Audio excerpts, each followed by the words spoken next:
एक छोटे से गांव में कुमार सोहन रहता था।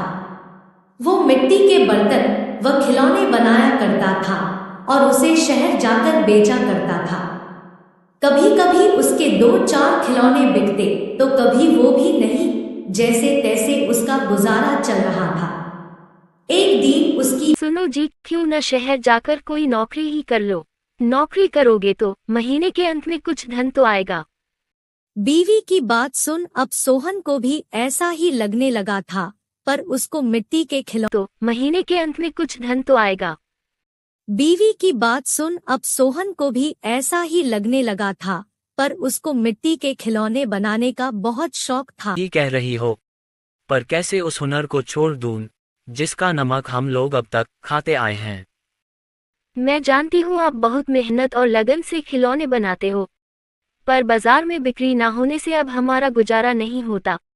अब तो यह हालत हो गई है कि रसोई में अन्न का एक दाना भी नहीं बचा। ठीक है, मैं कल सुबह ही शहर जाकर कोई न कोई नौकरी तलाश करता हूँ। अगले दिन वो शहर के लिए रवाना हो गया और एक व्यापारी के पास वह नौकरी करने लगा। सोहन वहां नौकरी करता तो जरूर था, पर उसका मन अभी भी अपने चाक और मिट्टी के खिलौनों में ही रहता था। समय बीतता गया। एक दिन शहर में जहां वह काम करता था, उस मालिक के घर पर उसके बेटे निखिल का जन्मदिन था।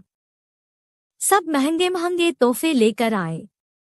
सोहन ने सोचा, क्यों ना मैं मिट्टी का खिलौना बनाऊं और बच्चे के लिए लेकर जाऊं।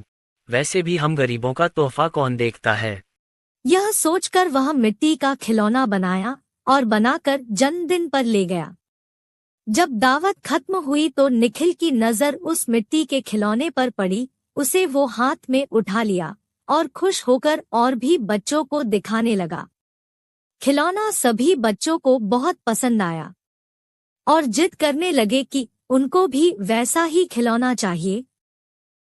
यह सब देख सभी मेहमान एक दूसरे की तरफ देखने लगे और एक ही बात पूछने लगे। अरे वाह, इतना शानदार तोहफा कौन लाया है? इतना महंगा तोहफा ये किसने लाया होगा? ये खिलौना तो शायद आपका नौकर सोहन लाया है। इतना सुनते ही सब हैरान हो गए। सभी एक दूसरे का चेहरा देखने लगे। तभी मालिक बोला, सोहन सोहन तो बहुत गरीब है, इतना महंगा खिलौना कहाँ से ला सकता है।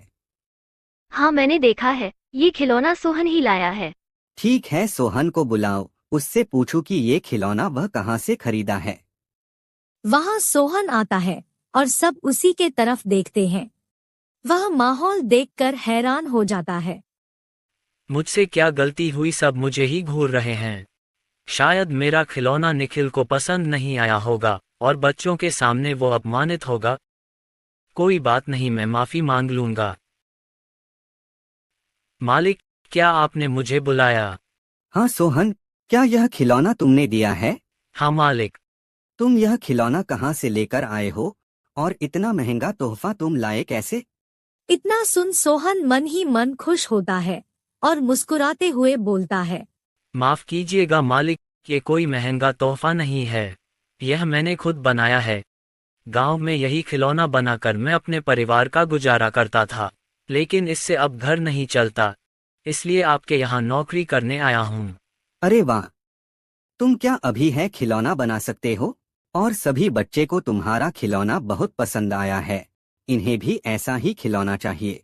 सोहन खुश होकर बोला, हाँ मालिक, बिल्कुल बना सकता हूँ। जब कल मैं आऊँगा तो खिलौना बनाकर लेते आऊँगा। अगले दिन सोहन ने शानदार रंग बिरंगे खिलौने बना कर दिए। यह देख मालिक ने सोचा, क्यों ना मैं खिलौने का भी व्यापार करूं। वह अपने बीवी से बोला, सुनीता, सोहन खिलौना बहुत अच्छा बनाता है, उसे खिलौना बनवाकर शहर में उसका भी व्यापार कर लें। उसे सोहन को उसके मनपसंद का काम भी मिल जाएगा और उससे अच्छी तनख्वाह भी मिल जाएगी, साथ ही साथ एक मोटी रकम हम भी कमा लेंगे। ये तो अच्छा विचार है जी।